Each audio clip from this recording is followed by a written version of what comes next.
ಯಶ್ ಇರ್ಲಿ, ದರ್ಶನ್ ಇರ್ಲಿ, ಇವ್ರು ಯಾವ್ದು ಸುದೀಪ್ ಇರ್ಲಿ, ಇದ್ದಾರೆ. ಶಿವಣ್ಣನ ಇಷ್ಟ ಪಡ್ತಾರೆ ಎಲ್ಲಾ ಕಡೆ. ನನಗೆ ಗೊತ್ತು ಈ ಹೀರೋ ಅನ್ನೋ ಪದನೇ ಇಲ್ಲ ಇಲ್ಲಿ. ಇದೇ ಒಂದು ಲವ್ ಆಂಗಲ್ ಇಲ್ಲ. ಲವ್ ಆಂಗಲ್ ನಮ್ಮ ಎಲ್ಲಾ ಫಿಲಮ್ ಅಲ್ಲೂ ಇತ್ತು. ಹಾಕಿದ್ದನ್ನ ಫಿಲಮ್ ರಿಲೀಸ್ ಮುಂಚೆ ಲಾಭಕ್ಕೆ ಹೋಗ್ಬಿಟ್ರು. ಆತಂಕ ಅಲ್ವಾ? ಕೋಟ್ಯಾಂತರ ರೂಪಾಯಿ ಹಾಕಿರ್ತಾರೆ. ನಾವೆಲ್ಲ ನಿಂತ್ಕೊಳ್ತೀವಾಗ ಎಲ್ಲಾ ರೈಟರ್ಗಳನ್ನ ಕರ್ಕೊಂಡ್ ಬರ್ತೀನಿ. ಚೇಂಬರ್ ಎಷ್ಟು ಸ್ಟ್ರಾಂಗ್ ಅಂತ ನನಗೆ ಗೊತ್ತಿಲ್ಲ, ನಾನು ಮಾತನಾಡಲ್ಲ. ಹೌದು, ಚೆನ್ನೈ ಈ ಕಡೆ ಎಲ್ಲಾ ಕಡೆ ಇದ್ದಾರೆ ಅಭಿಮಾನಿಗಳಿದ್ದಾರೆ. ನಾನು ಬಹಳ ಇಷ್ಟಪಡೋ ಒಂದು ಸಿನಿಮಾ ಮ್ಯಾಗಝಿನ್, ಅದು ಕನ್ನಡದ ಸಿನಿಮಾ ಮ್ಯಾಗಝಿನ್ ಚಿತ್ತಾರ. 15 ವರ್ಷಗಳಿಂದ ನೋಡ್ತಾ ಇದ್ದೀನಿ. ಬೆಲೆ ಬಾಳುವ ಮುದ್ರಣ, ಎಷ್ಟು ಆಕರ್ಷಕ ಫೋಟೋಗಳು, ಇದು ಪದೇ ಪದೇ ನೋಡಬಹುದು. ಇಂತಹ ಒಂದು ಮ್ಯಾಗಝಿನ್ ಕನ್ನಡದಲ್ಲಿ ಇದೆ ಅನ್ನೋದೇ ನಮ್ಮೆಲ್ಲರ ಹೆಮ್ಮೆ. ಈಗ ಆಕ್ಟ್ ಮಾಡಿದ್ಮೇಲೆ ಏನು ಅನಿಸ್ತು ಸರ್ ನಿಮಗೆ? ನನ್ನಲ್ಲಿ ಒಂದು ಕ್ಯಾರೆಕ್ಟರ್ ಇದೆ, ನೀವೆಲ್ಲ ನೋಡಿದಿರಿ. ನೀವು ನಾನು ಯಾವ್ದಾದ್ರು ಒಂದು ಕೆಲಸ ಒಪ್ಕೊಳ್ಳಲ್ಲ. ಒಪ್ಕೊಂಡ ಮೇಲೆ what ever it is, I will involve in it totally. I will be committed. Commitment ಆದ್ಮೇಲೆ ನಾವು ಒಂದ್ಸಾರನು ಲೈಫ್ ಸೂಟ್ ಹಾಕಿಲ್ಲ, ನಾನು ಒಂದ್ಸಾರನು ಹಾಕಿಲ್ಲ. ಇದಕ್ಕೋಸ್ಕರ ಸೂಟ್ ಹಾಕೊಂಡು ನಡೆಯೋದನ್ನೆಲ್ಲ ಪ್ರಾಕ್ಟೀಸ್ ಮಾಡಿದೆ, ಗಂಟೆಗಟ್ಟಲೆ ಪ್ರಾಕ್ಟೀಸ್ ಮಾಡಿದೆ. ನಾನು ಹೆಂಡತಿ, ನನ್ನ ಮಗಳು ಇವ್ರನ್ನೆಲ್ಲ ಇಸ್ಕೊಂಡು ಕೇಳ್ತಿದ್ದೆ. ಯಾರು ಬಂದ್ರೆ ಕೇಳ್ತಿದ್ದೆ. ಅವ್ರೇನೋ ಬಿಸ್ನೆಸ್ ಬಂದಿರೋರು, ಹೆಂಗ್ ಕಾಣ್ತೀವಿ ಸಾರ್ ಸೂಟ್ ನಲ್ಲಿ, ಏನ್ ಸಾರ್ ಇದು ಅನ್ನೋರು. ನನ್ನ ಇದು ವಾಕಿಂಗ್ ಸ್ಟೈಲ್ ಚೆನ್ನಾಗಿದ್ಯಾ, ಇಲ್ಲಿ ಗುಂಡಿ ಹಾಕಿರೋ ಸರಿ ಇದೆಯಾ, ಈ ಅಲ್ಲಿಂದ ಮಾಡ್ಕೊಂಡು ಬಂದೆ ನಾನು. I did my best. ನಾನು ಎಷ್ಟು ಕೊಡಕ್ ಸಾಧ್ಯ ಮನುಷ್ಯನಾಗಿ ಅಷ್ಟು ಕೊಟ್ಟಿದ್ದೀನಿ. ಅಂದ್ರೆ ನೀವು ಬಿಸ್ನೆಸ್ ಮ್ಯಾನ್ ಆಗಿರ್ತೀರಿ ಸಿನಿಮಾದಲ್ಲಿ. ನಾಳಿದ್ ನೋಡಿ, ನೀವು ನೋಡಿ, ನೀವು ನೋಡಕ್ ಮುಂಚೆ ನನ್ನ ಬಾಯಿನಲ್ಲೆಲ್ಲ ಕೇಳ್ಕೊಂಡ್ಬಿಟ್ಟು ಹೇಗೆ ಇದು ನೋಡಿ ಸೂಟ್ ಹಾಕಿದೀನಿ ಅದು ಇದು ಅಂದಾಗ ನಿಮ್ ಬಿಸ್ನೆಸ್ ಮ್ಯಾನ್ ಅಂತ ಅನ್ಸಿದೆ. ಯಾವ ಲೆವೆಲ್ ಬಿಸ್ನೆಸ್ ಮ್ಯಾನ್ ನೋಡಿ. ಈಗ ಟೋಟಲ್ ಪ್ರೋಸೆಸ್ ಹೆಂಗ ಅನ್ಸ್ತದೆ? ಇಡೀ ಸಿನಿಮಾ ಸ್ಟಾರ್ಟ್ ಆಗಿದ್ದು ಮುಗಿದಿತ್ತು, ಖುಷಿ ಕೊಡ್ತಾ ಏನು ಘಟನೆ? ಸಿನಿಮಾಗಳಲ್ಲಿ ನಮ್ದು ಇದ್ದೇ ಇತ್ತಲ್ಲ, ಆಗ್ಲೇ 6-7 ಸಿನಿಮಾಗಳನ್ನ ಮಾಡಿದೀವಿ, ಎಲ್ಲಾದ್ರಲ್ಲೂ ಪಾರ್ಟಿಸಿಪೇಟ್ ಮಾಡಿದೀನಿ. ನಾನು ಎಲ್ಲೆಲ್ಲಿ ಪಾರ್ಟಿಸಿಪೇಟ್ ಮಾಡಿದ್ರೆ ಅಲ್ಲೆಲ್ಲ ಭಾಗವಹಿಸಿದೀನಿ, ಟೋಟಲಿ ತೊಡಗಿದ್ದೀನಿ. ಸೊ ಇಲ್ಲಿ ಹೆಚ್ಚು ಖುಷಿ ಕೊಡ್ತು ಮತ್ತು ಜವಾಬ್ದಾರಿ ಹುಟ್ಟಿಸ್ಕೊಡ್ತು. ಆ ಡ್ರೆಸ್ ಹಾಕೊಂಡಾಗ ನಾನು ಮರ್ತೇ ಬಿಡ್ತಿದ್ದೆ, ಅಗ್ನಿ ಶ್ರೀಧರ್ ಅನ್ನೋ ಪದನೇ ಮರ್ತು ಬಿಡ್ತಿದ್ದೆ. ಆ ಕ್ಯಾರೆಕ್ಟರ್ ಆಗ್ತಿದೆ. ಕ್ಯಾರೆಕ್ಟರ್ ಹೆಸರು ಡೆಸ್ಮಂಡ್ ಪಟೇಲ್ ಆಗ್ಬಿಡ್ತಿದ್ದೆ. ಅದು ಬಂದ್ಬಿಡೋದು.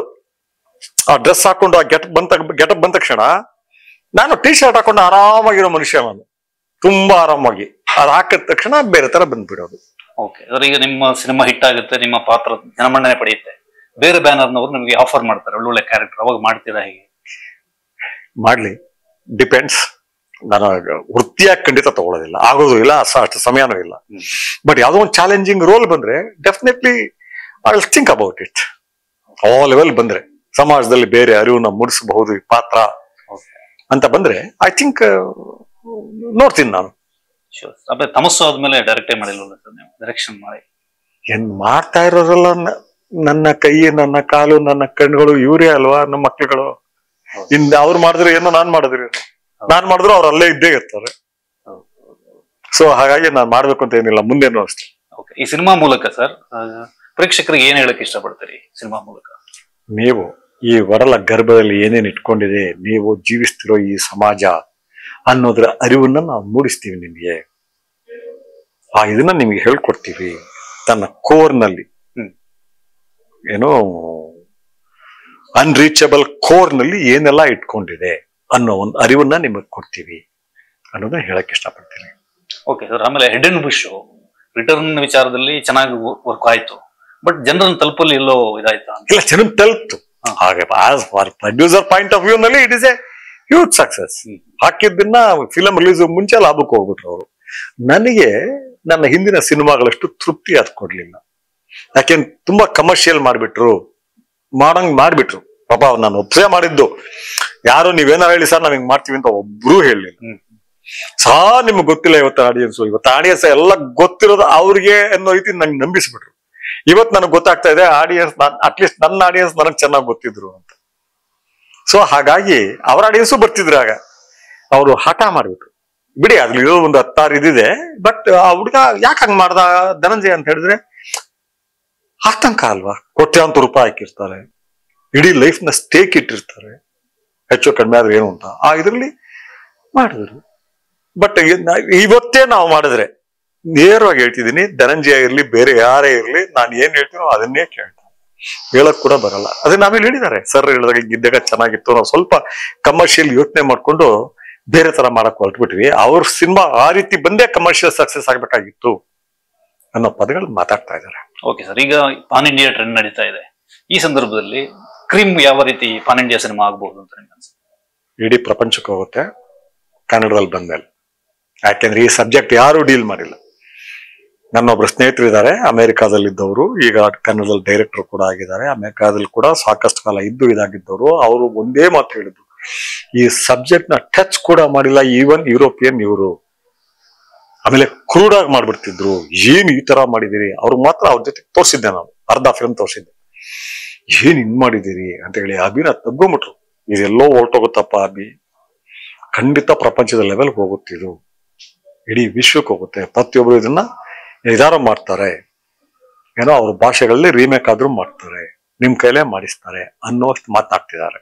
ಓಕೆ ಸರ್, ಈ ಕಂಟೆಂಟ್ ಅಷ್ಟು ಶಕ್ತಿ ಇರುವಾಗ ನೀವು ಅಟ್ ಎ ಟೈಮ್ ಬೇರೆ ಬೇರೆ ಲ್ಯಾಂಗ್ವೇಜ್ ಅಲ್ಲಿ ಒಂದೇ ಸಲ ರಿಲೀಸ್ ಪ್ಲಾನ್ ಮಾಡಿ? ಯಾಕೆ ಶಾರುಖ್ ಖಾನ್, ಸಲ್ಮಾನ್ ಖಾನ್ ಎಲ್ಲ ಇದಾರಲ್ಲ, ಅದಕ್ಕ ಅಲ್ರಿ ಅಲ್ದಿರೋ ಆಕ್ಟರ್ ಒಂದೇ ಹೆಣ್ಣು ಮಗಳು. ಅದಾದ್ಮೇಲೆ ಅಚ್ಯುತ ಮತ್ತು ಅರುಣ್ ಸಾಗರ್. ನಂದನ್ನ ಮಾತಾಡ್ತಿದಾರೆಲ್ಲ, ಅದ್ ಬಂದ್ಮೇಲೆ ಗೊತ್ತಾಗತ್ತೆ ಏನು ಅಂತ. ಆದ್ರೂ ನಾವೆಲ್ಲ ಆ ರೀತಿ ಫುಲ್ ಮಾಡೋ ಕೆಪಾಸಿಟಿ ಇದೆಯಾ? ತುಂಬಾ ಖರ್ಚಾಗತ್ತೆ. ಪ್ಯಾನ್ ಇಂಡಿಯಾ ಅಂದ್ರೆ ತಮಾಷೆ ಅನ್ಕೋಬೇಡಿ, ಅದನ್ನ ಕೋಟ್ಯಾಂತರ ರೂಪಾಯಿ ಆಗತ್ತೆ, 10,000 ಕೋಟಿ ಆಗತ್ತೆ. ಸೊ ಅಲ್ಲಿ ಮಾಡ್ಬೇಕಾದ್ರೆ ಮಿನಿಮಮ್ ಆ ಜನಗಳಿಗೆ ಆಕ್ಟರ್ ಗೊತ್ತಿರ್ಬೇಕು ಸ್ಟಾರ್ ಅಂತ ಹೇಳಿ. ಕಂಟೆಂಟ್ ಇಂದ ಆಗ್ಬೇಕು ಅಂದ್ರೆ ಸಿನಿಮಾ ಬಂದ ನಂತರ ಆಗತ್ತೆ. ಕಾಂತಾರ ಎಲ್ಲ ಆಯ್ತಲ್ಲ, ಆ ತರ ಸಿನಿಮಾ ಬಂದು ಸಿನಿಮಾ ಇಲ್ಲಿ ಇಷ್ಟಪಟ್ರು. ತುಂಬಾ ಡಿಫ್ರೆಂಟ್ ಆಗಿದೆ ಇದು. ನೀವು ಕನಸಲು ಅನ್ಕೊಂಡಿರಲ್ಲ, ಅಷ್ಟು ಡಿಫ್ರೆಂಟ್ ಆಗಿದೆ. ಇಲ್ಲಿ ಹೀರೋ ಅನ್ನೋ ಪದನೇ ಇಲ್ಲ, ಇಲ್ಲಿ ಒಂದೇ ಒಂದು ಲವ್ ಆಂಗಲ್ ಇಲ್ಲ. ಹಾಡು, ಮರ ಸುತ್ತ ಹಾಡುಗಳು, ಇವು ಅವ್ರ ಕಣ್ಣಲ್ಲಿ ಕಣ್ಣಿಟ್ಟು ನೋಡೋದು ಯಾವ್ದು ಇಲ್ಲ. ಇಲ್ಲಿ ಕಣ್ಣಲ್ಲಿ ಕಣ್ಣಿಟ್ಟು ನೋಡೋದೇ ಬೇರೆ ತರ. ಇಲ್ಲೂ ಇದೆ, ಯಾವ ಕಾರಣಕ್ಕೆ ನೋಡ್ತಾರೆ, ಏನು ಆ ಕಣ್ಣು ಏನ್ ಬಯಸ್ತಾ ಇದೆ ಅನ್ನೋದೇ ಬೇರೆ ಲೆವೆಲ್ ಹೋಗುತ್ತೆ. ರಿಲ್ಯಾಕ್ಸ್ ಆಗ್ಲಿ ಅನ್ನೋ ಕಾರಣಕ್ಕೆ ಕಾಮಿಡಿ ಇದು ಏನೂ ಆಗ್ತಿಲ್ಲ. ಹೇಳಿದ ಲವ್ ಆಂಗಲ್ ನಮ್ಮ ಎಲ್ಲಾ ಫಿಲ್ಮಲ್ಲೂ ಇತ್ತು. ನಾವು ಮಾಡಿರೋ 6 ಫಿಲ್ಮಲ್ಲೂ ಲವ್ ಆಂಗಲ್ಗಳು ಇದ್ದೇ ಇತ್ತು. ಎದೆಗಾರಿಕೆ ಇರ್ಲಿ, ಆ ದಿನಗಳು ಇರ್ಲಿ, ಸ್ಲಂಬಾಲ ಇರ್ಲಿ, ಇಲ್ಲಿ ನೋ, ಅದ್ರ ಟಚ್ ಕೂಡ ಇಲ್ಲ. ಸೊ ಒಂದು ಸಿನಿಮಾ ಮಾಧ್ಯಮ ಬಳಸ್ಕೊಂಡು ಬೇರೆಯ ವಿಷಯಗಳನ್ನ ಹೇಗೆ ಹೇಳಬಹುದು? ಜನರು ಕಲ್ಪಿಸಿಕೊಳ್ಳದ ವಿಷಯವನ್ನ, ಆದ್ರೆ ಎಲ್ಲೋ ನಡೀತಿದೆ ಅಂತ ಅನುಮಾನ ಇರುವಂತಹ ವಿಷಯಗಳನ್ನ ಹೇಗೆ ತಿಳಿಸಬಹುದು ಅನ್ನೋ ಒಂದು ಪ್ರಯತ್ನ, ತಾಜಾ ಪ್ರಯತ್ನ ಈ ಸಿನಿಮಾ. ಸರ್, ಆಮೇಲೆ ಈಗ ವರ್ಷಕ್ಕೆ ಕನ್ನಡದಲ್ಲಿ 200-300 ಸಿನಿಮಾ ರಿಲೀಸ್ ಆಗುತ್ತೆ ಸರ್. ಆದ್ರೆ ಇವತ್ತಿಗೂ ಅಪ್ಲೋಡ್ ಮಾಡಕ್ಕೆ ಚೆನ್ನೈಗೆ ಹೋಗುವಂತ ಪರಿಸ್ಥಿತಿ. ಇದು ಯಾಕೆ ಇಲ್ಲಿ ಆಗ್ತಾ ಇಲ್ಲ? ಏನು ತಡೆ ಏನಾಗ್ತಾ ಇದೆ? ನನಗೆ ಬಹಳ ಬೇಸರ ಇದೆ ಅದು. ಅದನ್ನ ನಮ್ಮವ್ರು ಮಾತನಾಡ್ಬೇಕು. ಈಗ ಸಣ್ಣ ಪುಟ್ಟ ವಿಷಯಕ್ಕೆ ಮಾತಾಡ್ಬೇಡಿ. ನಾನು ಹೇಳಿದೇನಂದ್ರೆ, ದರ್ಶನ್ ಇವತ್ತು ಆಲ್ ಇಂಡಿಯಾ ಪರ್ಸನಾಲಿಟಿಗಳು, ದರ್ಶನ್ ಇರ್ಲಿ, ಯಾರಾದ್ರು ಸುದೀಪ್ ಇರ್ಲಿ, ಯಶ್ ಇರ್ಲಿ, ಶಿವಣ್ಣ ಇರ್ಲಿ, ತುಂಬಾನೇ ಇದಿದೆ ನಿಮ್ಗೆ. ಎಲ್ಲಾ ನಿರ್ಮಾಪಕರು ಗೊತ್ತು, ಎಲ್ಲಾ ಚಿತ್ರವಲಯಗಳು ಗೊತ್ತು. ಕೇರಳದಲ್ಲಿ ಎಷ್ಟೆಲ್ಲ ಮಾಡಿದ್ದಾರೆ, ತೆಲುಗು, ತಮಿಳು. ನೀವು ಮಾಡಿದ್ರೆ ಸಣ್ಣ ವಿಷಯಗಳನ್ನ ಬಿಟ್ಟು ಕನ್ನಡ ಚಿತ್ರರಂಗವನ್ನೇ ನೀವು ಮನಸ್ಸಲ್ಲಿ ಇಟ್ಕೊಂಡು ಹೊರಟು ಬಿಟ್ರೆ ಅದನ್ನ ನೀವು ಮಾಡ್ಬೋದು. ನಾನು ತುಂಬಾ ಸಿಟ್ಟಿದೆ. ಯಾಕೆಂದ್ರೆ ಹೋದ ಸಾರಿನೇ ನನ್ಗೆ ಹೇಳಿದಾಗ ಬಹಳ ಸಿಟ್ಟಿತ್ತು ನನಗೆ. ಚೆನ್ನೈಗೆ ಹೋಗ್ಬೇಕು ಅಥವಾ ಕೇರಳಗೆ ಹೋಗ್ಬೇಕು, ಅಲ್ಲೋಗಿ ಅಪ್ಲೋಡ್ ಮಾಡ್ಬೇಕು. ಬೆಂಗಳೂರು 200-300 ಸಿನಿಮಾ ಬರ್ತಿದೆ. ಇದು ಅವರಿಗೆ ಶೇಮ್ ಅನ್ನಿಸ್ಬೇಕು. ದರ್ಶನ್ಗೆ ಇರ್ಲಿ, ಸುದೀಪ್ ಇರ್ಲಿ, ಶಿವಣ್ಣನಿಗೆ ಇರ್ಲಿ, ಯಶ್ ಇರ್ಲಿ, ಎಲ್ರಿಗೂ ಕನ್ನಡ ನಟರಾಗಿ, ಕನ್ನಡ ಕಲಾವಿದರಾಗಿ ಅವ್ರಿಗೆ ಇದು ಶೇಮ್ ಅನ್ನಿಸ್ಬೇಕು. ಇದನ್ನ ನಾವು ತಪ್ಪಿಸ್ಬೇಕು ಅನ್ನೋ ಕಿಚ್ಚು ಅವ್ರಿಗೆ ಬರ್ಬೇಕು. ಆಗ ನಾವೆಲ್ಲ ನಿಂತ್ಕೊಳ್ತೀವಾಗ ಎಲ್ಲ ರೈಟರ್ಗಳನ್ನ ಕರ್ಕೊಂಡ್ ಬರ್ತೀನಿ ನಾವು. ಪ್ರಗತಿಪರ ಧ್ವನಿಗಳು ಬರ್ತಾರೆ. ನೀವು ಅದನ್ನ ಮಾಡ್ಬೇಕು. ಸಣ್ಣ ಪುಟ್ಟ ವಿಷಯಗಳನ್ನ ಬಿಟ್ಬಿಡಿ. ದಯವಿಟ್ಟು ನೀವೆಲ್ಲ ಒಂದು ಧ್ವನಿಯಾಗಿ ಇದಕ್ ಬನ್ನಿ ಅಂತ ನಾನು ನಿಮ್ ಮೂಲಕ ಹೇಳಕ್ ಬಯಸ್ತೀನಿ. ಅದೇ ಇನ್ನೊಂದು ಕಡೆ ಚೇಂಬರ್ ಕೂಡ ಯಾಕೆ ಅದನ್ನು ಇನಿಷಿಯೇಟಿವ್ ತಗೋತಾ ಇಲ್ಲ ಅಂತ. ಚೇಂಬರ್ ಅದೆಷ್ಟು ಸ್ಟ್ರಾಂಗ್ ಅಂತ ನನಗೆ ಗೊತ್ತಿಲ್ಲ, ನಾನು ಮಾತನಾಡಲ್ಲ. ಆದ್ರೆ ಇದನ್ನ ಈ ಕಲಾವಿದರು ತಗೊಂಡ್ಬಿಟ್ರೆ, ಯಾಕಂದ್ರೆ ಈ ಒಂದು 4-5 ಜನ ಬಂದ್ಬಿಟ್ರೆ ಇಡೀ ಇಂಡಿಯಾದ ಪ್ರೇಕ್ಷಕರು ಕರ್ನಾಟಕದ ಪ್ರೇಕ್ಷಕರು ಬರ್ತಾರೆ. ಇವತ್ತು ಇವ್ರಿಗೆಲ್ಲ ಬರೀ ಇಲ್ಲಿ ಬಿಡಿ, ಹೈದರಾಬಾದ್, ಚೆನ್ನೈ, ಈ ಕಡೆ ಎಲ್ಲಾ ಕಡೆ ಇದ್ದಾರೆ ಪ್ರೇಕ್ಷಕರು, ಇವ್ರಿಗೆ ಅಭಿಮಾನಿಗಳಿದ್ದಾರೆ. ಯಶ್ ಇರ್ಲಿ, ದರ್ಶನ್ ಇರ್ಲಿ, ಇವ್ರು ಯಾವ್ದು ಸುದೀಪ್ ಇರ್ಲಿ, ಎಲ್ರೂ ಇದ್ದಾರೆ. ಶಿವಣ್ಣನ ಇಷ್ಟಪಡ್ತಾರೆ ಎಲ್ಲಾ ಕಡೆ, ನನಗೆ ಗೊತ್ತು. ಸೊ ಇವರೆಲ್ಲ ಬಂದ್ರೆ ಖಂಡಿತ ಮಾಡ್ಬೋದು ನಾವು. ಚೇಂಬರ್ ಕೈಲಿ ಅಷ್ಟು ಸ್ಟ್ರೆಂತ್ ಇದೆಯೋ ಇಲ್ಲೋ ನನಗೆ ಗೊತ್ತಿಲ್ಲ, ನಾನು ಮಾತಾಡಲ್ಲ. ಓಕೆ. ಆಮೇಲೆ ಇನ್ನೊಂದು ಸಮಸ್ಯೆ ಅಂದ್ರೆ, ನಿಮ್ಗೆ ಗೊತ್ತಿದೆ, ವಾರಕ್ಕೆ 7-8 ಸಿನಿಮಾಗಳು ರಿಲೀಸ್ ಆಗ್ತಾ ಇದೆ. ಅದಕ್ಕೆ ಒಂದು ಫ್ರೇಮ್ ಇಲ್ಲ, ಇಷ್ಟೇ ರಿಲೀಸ್ ಆಗ್ಬೇಕು ಅಂತ. ಅದು ಯಾಕೆ ಮಾಡ್ತಾ ಇಲ್ಲ? ಎಲ್ಲಾ ಸಿನಿಮಾಗಳು ಸೋಲ್ತಾ ಇದೆ ಒಟ್ಟಿಗೆ. ಇಲ್ಲ, ಅದನ್ನ ಮಾಡಕ್ಕಾಗಲ್ಲ. ಇಷ್ಟೇ ಸಿನಿಮಾ. ಆಮೇಲೆ ಇವತ್ತು OTT ಎಲ್ಲ ಬರ್ತಿದೆ, OTT ಬರ್ತಾ ಇದೆ, ಆನ್ಲೈನ್ ಶುರುವಾಗಿದೆ, ಬೇರೆ ಬೇರೆ ತರ ಬರುತ್ತೇನೆ ಸಿನಿಮಾ ಬೆಳೆಯುತ್ತೆ. ಆಗ ಒಂದಿನಕ್ಕೆ 10-20 ಮಾಡ್ಬೋದು ನೀವು. ಸೊ ಅದ್ರ ಬಗ್ಗೆ ಯಾರು ಮಿತಿ ಇರೋದು ಕಷ್ಟ, ಅದು ಆಗೋದಿಲ್ಲ. ಬಟ್ ಒಂದ್ 3-4 ಫಿಲಮ್ ಇದೆ ನನ್ನ ಜೊತೆಲೆ ಬರ್ತಿದೆ ಅಂದಾಗ ಅವ್ರಿಗೂ ಸ್ವಲ್ಪ ಅಕಾಮಡೇಟ್ ಮಾಡ್ಬೇಕು. ದೊಡ್ಡ ಸ್ಟಾರೇ ಇರ್ಲಿ, ಏನೋ ಸ್ಟಾರ್ ಅಲ್ಲದೆ ಇರೋ ಸಿನಿಮಾ ಬರ್ಲಿ, ಅಕಾಮಿಡೇಟ್ ಸ್ವಲ್ಪ ಮಾಡ್ಬೇಕು ಅಂತ ನಾನು ಅನ್ಕೊಂಡಿದೀನಿ. ನನ್ನ ಅಭಿಪ್ರಾಯ ಅದು. ಆಮೇಲೆ ತುಂಬಾ ವರ್ಷದಿಂದ ಬೇರೆ ರಾಜ್ಯದಲ್ಲಿ ಒಂದು ಇಷ್ಟು ಟಿಕೆಟ್ ಫಿಕ್ಸ್ ಮಾಡ್ತಾರೆ, ಚೆನ್ನೈ ಇರ್ಬೋದು, ಆಂಧ್ರ ಇರ್ಬೋದು, ಅದಕ್ಕಿಂತ ಜಾಸ್ತಿ ಮಾಡಲ್ಲ. ಅದೇ ಕರ್ನಾಟಕದಲ್ಲಿ ಅದಕ್ಕೆ ಎರಬೇರಿ, ಬೇರೆ ಸಿನಿಮಾಗಳು 1000 ರೂಪಾಯಿ ಮಾಡ್ತಾರೆ, 1500 ಮಾಡ್ತಾರೆ. ಇದಕ್ಕೆ ಯಾಕೆ ಒಂದು ಕಡಿವಾಣ ಇನ್ನೂ ಬರ್ತಾ ಇಲ್ಲ? ಇದ್ರ ಬಗ್ಗೆ ನಾನು ಹೆಚ್ಚು ಗಮನಿಸಿಲ್ಲ. ನನ್ಗ ಕನ್ನಡ ಸಿನಿಮಾಗಳಿಗೆ 1000 ರೂಪಾಯಿ ಎಲ್ಲ ಮಾಡ್ತಾರೆ. ಹೌದು, ಫಸ್ಟ್ ರಿಲೀಸ್ ಮಾಡುವಾಗ. ಹೌದು. ಬಿಡಿ, ನನಗೆ ಐಡಿಯಾ ಇರ್ಲಿಲ್ಲ ಇದು. ನಾನು ಸ್ವಲ್ಪ ಸ್ಟಡಿ ಮಾಡ್ತೀನಿ. ಆಮೇಲೆ ಈ ನರಬಲಿ ಬಗ್ಗೆ ಹೆಚ್ಚಿನವ್ರಿಗೆ ಗೊತ್ತಿಲ್ಲ, ಇದಾದ್ರೆ ಲಾಭ ಆಗುತ್ತೆ, ವರ್ಕೌಟ್ ಆಗುತ್ತೆ ಅಂತ. ಈಗ ನಿಮ್ಮ ಸಿನಿಮಾದಿಂದ ಗೊತ್ತಾಗಿ ಹೆಚ್ಚಿನವರು ಶುರು ಮಾಡುವುದ ಹೇಗೆ? ಈಗ ನರಬಲಿಯಿಂದ ಲಾಭ ಆಗತ್ತೆ ಅಂತ ಗೊತ್ತಾಗಿಲ್ಲ, ಕುರಿ ಕೋಳಿಯಿಂದ ಗೊತ್ತಾಗಿದೆಯಲ್ಲ. ಏನ್ ಕುರಿ ಕೋಳಿ ಕೊಟ್ಬಿಟ್ಟು ಎಷ್ಟು ಲಾಭ ಆಗಿದೆ ಅಂತ? ಎಷ್ಟಾಗಿದೆ? ಕುರಿ ಕೋಳಿ ಕೊಟ್ಟೋ ಎಲ್ಲ MLA-ಗಳಾದ್ರ ಎಲ್ಲ 3 ಜನ ಅಂತೀರ, 3 ಜನನು ಕೊಟ್ಟಿದ್ದಾರೆ ಬಹಳಷ್ಟು ಕ್ಷೇತ್ರಗಳಲ್ಲಿ. ಎಲ್ರೂ ಗೆದ್ದ ಒಬ್ಬನೇ ಅಲ್ವಾ?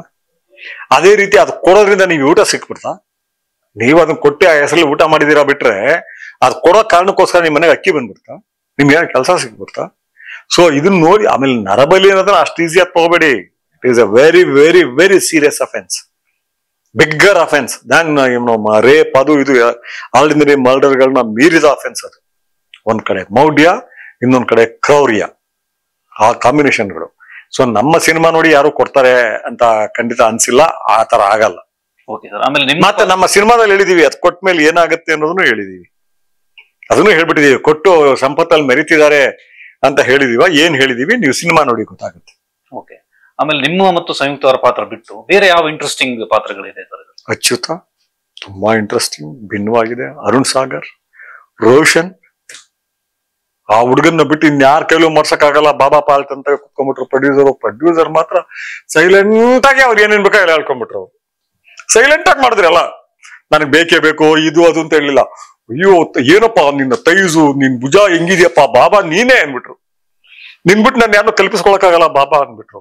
ಅಣ್ಣ ನೀವ್ ಎಕ್ಸ್ಪ್ಲೈನ್ ಮಾಡ್ತಾ ಇದೀರಲ್ಲ, ಸ್ಟೋರಿ ಆಗ ತೋರ್ಸಿದ್ರಲ್ಲ, ಕಣ್ಣು ಮುಖ ಎಲ್ಲ, ಇನ್ ಯಾರ ಕೈಲೂ ಆಗಲ್ಲ ಅಂದ್ಬಿಟ್ರು. ನಾನ್ ಬಯಸ್ತಾ ಇದೀನಿ ಮಾಡಿ ಅಂತ ಹೇಳಲೇ ಇಲ್ಲ ಅವರು. ಒಳ್ಳೆ ಮಾತಲ್ಲೇ ನಮ್ಮನೆ ಒಪ್ಪಿಸ್ಬಿಟ್ರು. ಸೊ ಎಲ್ರ ಪಾತ್ರ ಚೆನ್ನಾಗಿದೆ, ಎಲ್ಲಾರ ಪಾತ್ರಗಳು ತುಂಬಾನೇ ಚೆನ್ನಾಗಿದೆ. ಆಮೇಲೆ ಸೆನ್ಸೇಷನಲ್ ಅಗ್ನಿಪತ್ರಿಕೆ ಮತ್ತೆ ಶುರು ಮಾಡೋ ಪ್ಲಾನ್ ಏನಿದೆ? ಇಲ್ಲ, ಇವತ್ತು ಪ್ರಿಂಟಿಂಗ್ ಇದನ್ನ ನೋಡ್ತಾ ಇಲ್ಲ ಜನ, ಓದ್ತಿಲ್ಲ ಹೆಚ್ಚಿಗೆ. Including times of India, Prajavani, Kannadaprabha, ಯಾವುದೇ ಬರ್ಲಿ ಆನ್ಲೈನ್ ಯಾಕೆ ತಪ್ಪಿದಾರ ಅವರು? ಅಲ್ಲಿ ನಾವು ಪೇಪರ್ ನೋಡ್ದೋ ಅನ್ನೋಕೆ ಅವ್ರು ಆನ್ಲೈನ್ ನೋಡ್ಬಿಟ್ಟಿರ್ತಾರೆ. ಆಮೇಲೆ ಆನ್ಲೈನ್ ಕಂಟಿನ್ಯೂಯಸ್ ಪ್ರಾಸೆಸ್. ಈಗ 6 ಗಂಟೆಲೂ ಬರ್ತಾ ಇರ್ತದೆ, 7 ಗಂಟೆಲೂ ಬರ್ತಾ ಇರ್ತದೆ, ಬೆಳಿಗ್ಗೆ ಪ್ರಿಂಟೆಡ್ ಪೇಪರ್ ಬರುತ್ತೆ. ಸೊ ನಾವು ಆದಷ್ಟು ಇದನ್ನ ತಗೊಂಡೋಗೋಣ ಹೆಚ್ಚಿಗೆ ಅಂತ ಮಾಡ್ತಿದೀವಿ ನಮ್ಮ ಯೂಟ್ಯೂಬ್ ಚಾನೆಲ್. ಬಟ್ ನನಗೆ ಸಿನಿಮಾ ಬಗ್ಗೆ ಹೆಚ್ಚಿಗೆ ಆಸಕ್ತಿ ಬಂದಿರೋದ್ರಿಂದ ಹೆಚ್ಚು ಯೂಟ್ಯೂಬ್ ನಲ್ಲಿ ನಾನು ಕಾಣಿಸ್ತಾ ಇಲ್ಲ. ಯಾಕೆಂದ್ರೆ ಯೂಟ್ಯೂಬ್ ಅಲ್ಲಿ ಕಾಣಿಸಿ ಅಯ್ಯೋ ಅಲ್ಲೂ ಇವನೇ, ಇಲ್ಲೂ ಇವನೇ, ಎಲ್ಲಾ ಕಡೆನೂ ಇವನೇ ಅಂತ ಯಾಕೆ ಅನ್ನಿಸ್ಬೇಕು? ನಾನು ಹೆಚ್ಚು ಕಾಣಿಸೋದ್ ಬೇಡ. ನಮ್ಮ ಗಲಾಟೆ ಮಾಡ್ತಾರೆ ನಮ್ಮ ಯೂಟ್ಯೂಬ್ ಚಾನೆಲ್ನವರು. ಶುಭಂ ಇವರೆಲ್ಲ ಗಲಾಟೆ ಮಾಡ್ತಾರೆ. ನಾನು ಮತ್ತೆ ಇಲ್ಲಪ್ಪ ಮುಂದಿನ ವಾರ ಮಾಡ್ತೀನಿ ಅಂತ ಇದು ಮಾಡ್ತಾ ಇರ್ತೀನಿ. ಶುಭಮ್, ದಿಲೀಪ್, ಆಮೇಲೆ ಒಂದು ಹೆಣ್ಮಗಳಿದೆ ನೇಹ, ಇವತ್ತು ಮಾಡ್ಲೇಬೇಕು 2-4 ಅಂತ ಹೇಳಿ ಅವಾಯ್ಡ್ ಮಾಡ್ಬಿಡ್ತೀನಿ. ಕಡೆಯಲ್ಲಿ ಹೇಳಿಬಿಟ್ಟೆ ಫಸ್ಟ್ ಸಿನಿಮಾ ಬರ್ಲಿ ಇರಪ್ಪ, ಆಮೇಲೆ ಮಾಡೋಣ ಅಂತ. ಓಕೆ. ಒಟ್ಟು ನಿಮ್ಮ ಸಿನಿಮಾ ಅನುಭವದಲ್ಲಿ ಸರ್ ಹೊಸ ನಿರ್ಮಾಪಕರು ಬರ್ತಾರೆ, ನಿರ್ದೇಶಕರು ಬರ್ತಾರೆ, ಅವ್ರಿಗೆ ಏನ್ ಹೇಳಕ್ ಬಯಸ್ತೀರಿ ನೀವು? ಸ್ಟ್ರಾಂಗೆಸ್ಟ್ ಮಾಧ್ಯಮ ಇದು. ನಮ್ಮ ಯುಗದ ಅತ್ಯಂತ ಸಮರ್ಥವಾದ ಕಲೆ ಇದು, ಸಮರ್ಥವಾದ ಮಾಧ್ಯಮ ಇದು, ತುಂಬಾ ಸಾಮರ್ಥ್ಯ ಇರೋ ಕಲೆ. ಇನ್ನು ಹೋಲ್ಸಿದ್ರೆ ಸಾಹಿತ್ಯ, ನಾಟಕ ಅದಕ್ಕೆಲ್ಲ ಹೋಲ್ಸಿದ್ರೆ ಕಿರಿಯ ಕಲೆ, ಆದ್ರೆ ಹಿರಿದಾದ ಹಿಡಿತ ಹೊಂದಿದೆ. ತುಂಬಾ ಗಂಭೀರವಾಗಿ ತಗೊಂಡೋಗಿ ಯಶಸ್ ಮಾಡ್ಬೇಕು. ಸಿನಿಮಾನ ಬೋರ್ ಆದ್ರೆ ನೋಡಕ್ಕಾಗಲ್ಲ. ನರಬಲಿ ಅಂತ ಹೇಳಿ ನೀವು ಇದ್ಕೊಟ್ರೆ ನೋಡಕ್ಕಾಗಲ್ಲ. ಏನೋ ಬೋರ್ ಮಾಡ್ಕೊಂಡು ಅದೇನೋ ಇದು ಹೇಳ್ದ ಹಿಂಗಿಟ್ಟ ಅಂತ ಒಂದು ಕತೆ ಅಂತ ಹೇಳ್ಬೇಕು. ಅದ್ರ ಮೂಲಕನೇ ಆ ಅರಿವನ್ನ ಮೂಡಿಸ್ಬೇಕು. ಇದು ನಾನು ಎಜುಕೇಶನ್ ಬಗ್ಗೆ ಮಾಡಕ್ಕಿಷ್ಟ, ಭ್ರಷ್ಟಾಚಾರದ ಬಗ್ಗೆ ಮಾಡಕ್ಕಿಷ್ಟ, ಮತ್ತು ಇಲ್ಲಿ ಮನುಷ್ಯ ಕಳೆದೋಗಿದಾನಲ್ಲ ಈ ಯಂತ್ರಗಳ ನಡುವೆ, ಮೆಟೀರಿಯಲ್ ಪದಾರ್ಥಗಳ ನಡುವೆ, ಇದ್ರ ಬಗ್ಗೆ ಎಲ್ಲ ಮಾಡಕ್ಕಿಷ್ಟ. ಆದ್ರೆ ಒಂದೇ ಒಂದು ಕೇವಿಯಟ್ ಏನು ಅಂತ ಹೇಳಿದ್ರೆ, ನೀವು ಈ ಸಿನಿಮಾ ಸಕ್ಸಸ್ ಮಾಡಬೇಕು. ನಾನೇನೀಗ ನನಗೆ ಈ ಸಕ್ಸಸ್ ಇಂದ ನನಗೆ ಬೇರೆ ಏನೂ ಆಗಲ್ಲ. ಬೇರೆ ಬಟ್ಟೆ ಬರಲ್ಲ, ಬೇರೆ ಊಟ ಬರಲ್ಲ, ಏನೂ ಬೇರೆ ಬರಲ್ಲ ನನಗೆ ಇದಂತೂ ಆಸಕ್ತಿನೇ ಇಲ್ಲ. ವಾಹನಗಳು ಇವೆಲ್ಲ ಹೊರಗಡೆ ಹೋಗೋದೇ ಕಮ್ಮಿ ನಾನು. ಸೊ ನಾನು ನಿಮಗೋಸ್ಕರ ಮಾಡ್ತಾ ಹೋಗ್ತೀನಿ. ನೀವೆಲ್ಲ ನನ್ನನ್ನ ಇಷ್ಟಪಟ್ಟಿದ್ದೀರಿ. ಸೈದ್ಧಾಂತಿಕ ಕಾರಣಕ್ಕಾಗಿ ನನ್ನನ್ನ ವಿರೋಧಿಸೋರು ಸಹ ನಾನು ಇಷ್ಟಪಡ್ತೀರಿ ಅನ್ನೋಷ್ಟು ಭರವಸೆ ನಂಗಿದೆ. ಈ ಸಿನಿಮಾ ನೀವು ಯಶಸ್ವಿ ಮಾಡಲೇಬೇಕು. ಓಕೆ ಸರ್, ಈ ಒಂದು ಕಂಟೆಂಟ್ ನ ಪಾರ್ಟ್ 1 ಅಲ್ಲಿ ಎಲ್ಲ ಕವರ್ ಮಾಡಿದ್ರೆ ಅಲ್ಲ ಪಾರ್ಟ್ 2 ಮಾಡೋ ಪ್ಲಾನ್ ಅನ್ನೋದಿದೆ? ಎಲ್ಲ ಪ್ರೊಡ್ಯೂಸರ್ ಆಗಲೇ ಪಾರ್ಟ್ 3 ವರೆಗೂ ಪ್ಲಾನ್ ಮಾಡ್ಬಿಟ್ಟಿದ್ದಾರೆ. ಅವ್ರಿಗೆ ಅನ್ಸ್ಬಿಟ್ಟಿದೆ, ಅವ್ರಿಗೆ ಇನ್ಯಾರ್ದು ಅನುಮಾನ ಆಗಿಲ್ಲ. ಸಂಯುಕ್ತ ಎಲ್ಲಿ ಹೋಗ್ಬಿಡ್ತಾಳೋ, ಯಾವ ಲೆವೆಲ್ ಹೋಗ್ತಾಳೋ, ಅಣ್ಣ ಈ ಹುಡುಗಿ 3ಕ್ಕೆ ಅಂತ. ಆ ಹುಡುಗಿ ಹೇಳಿದೀನಿ, ಇನ್ ಹೌಸ್ ಆರ್ಟಿಸ್ಟ್ ಅದು, ಈಗ ಬೇರೆ ಮನೆ ಹೆಣ್ಮಗಳಲ್ಲ, ಅದು ನೀವು ತಲೆನೇ ಕೆಡ್ಸ್ಕೋಬೇಡಿ ಅಂತ ಹೇಳಿ. ಸರ್, ಇಷ್ಟು ಹೊತ್ತು ಸಮಯ ಕೊಟ್ಟಿದ್ದಕ್ಕೆ ಧನ್ಯವಾದಗಳು. Thank you very much.